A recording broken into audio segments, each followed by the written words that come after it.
14.7 million shinies. That's what one caveman pocketed last year for running a steel company. And most of it came as his own company's stock. Meet Lou. He runs Cleveland Cliffs, one of the biggest steelmakers in Uncle Don's jungle. He also chairs the steel industry's lobbying club, the cavemen whose whole job is whispering in Congress's ear. And this past winter, Lou sat down in front of Congress and asked them, flat out, to keep a giant tax on foreign metal right where it is. Now here's the funny part. That tax is the reason his stock keeps climbing. So, Lou lobbies for the tax pumps his stock, his pay is mostly stock, round and round. The caveman lobbying for the tariff is the same caveman getting rich off it. So, why is a tax built to save American factories quietly shutting them down? This is who's really getting rich from the tariff war, explained. So let's back up. What even is a tariff? It's a tax on stuff coming in from other jungles. That's it. Uncle Don wanted more steel made at home, so he doubled the tax on foreign steel and aluminum, all the way to 50%. Bring a load of foreign metal into the jungle now, and half the price again goes straight to Uncle Don at the gate. Og's seen this trick before. Watch what it does. Picture the shop across the street getting forced to tack 50% onto everything it sells. You run the shop next door. You don't have to be cheaper than that guy anymore. You just have to come in a hair under his new jacked up price.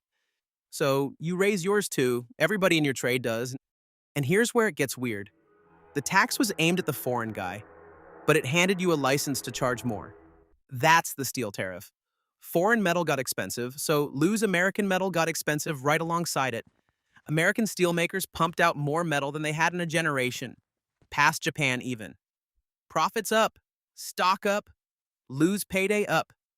Great for Lou, but somebody's buying all that pricier steel. Every caveman who builds anything out of metal. The car maker, the fridge maker, the company that makes the humble tin can. And here's the thing. When you add up what they all pay extra, the number gets ugly. Economists ran the math on the last time Uncle Don pulled this exact move. Here's what they found. Every single steel job the tariff saved cost everybody else about $650,000. Read that again. 650,000 shinies per job, not the salary. The extra cost piled onto every business that has to buy steel, divided by each job propped up over at Lou's end. So, let all get this straight. This was never a machine for making the jungle richer. It just moves shinies out of the car maker, the canner, the builder, and your pocket, and into the steel makers. A few thousand steel jobs wave the flag. Millions of cavemen quietly cover the tab. And that's the reveal, isn't it? The tariff doesn't create wealth, it transfers it. And the caveman who sat in front of Congress begging to keep it is standing right at the receiving end. The caveman lobbying for the tariff is the same caveman getting rich off it. It gets better. This year, the jungle's top judges threw out most of Uncle Don's tariffs, ruled he never had the power to slap them on in the first place. The system actually worked. The rails caught most of them, but not this one. The steel tax survived. Of every tariff Uncle Don swung around, the one tariff with a lobbyist in front of Congress is the one tariff the courts didn't touch. Wonder why.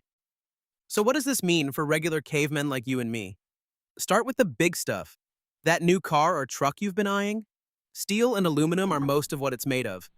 The tax tacks somewhere between 2,000 and 4,000 shinies onto the sticker. Just gone. Then the small stuff. The stuff that really stings. Your soup, your canned beans. Steel and aluminum are what the can is made of, so the can costs more, so the food costs more. Pennies per can, but you buy a lot of cans. So does everybody. And here's the cruelest part. Out in Modesto, California, there's a Del Monte cannery. American workers canning American food. It shut down. Turns out a tax meant to protect American factories made it cheaper to ship in food already in the can than to seal it up at home. The tariff to save American jobs closed an American plant. Classy. So what can we do about it? Watch what happens next. The temporary pieces of this tax run out this summer, and you can bet Lou will be right back in front of Congress asking them to lock it all in. The only question is whether enough of the tribe is paying attention to ask him why. It's a free jungle after all, but just remember, when the bill for all this lands, it's not Lou holding it.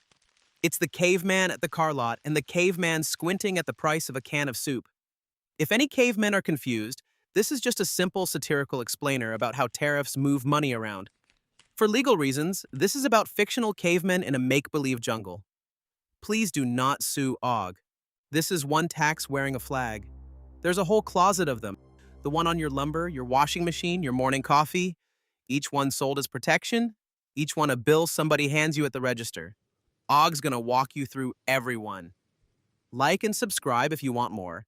The bigger the tribe, the louder OG gets. Lou's stock just hit another high. The Modesto cannery's still dark. The caveman lobbying for the tariff is the same caveman getting rich off it. We'll see you in the next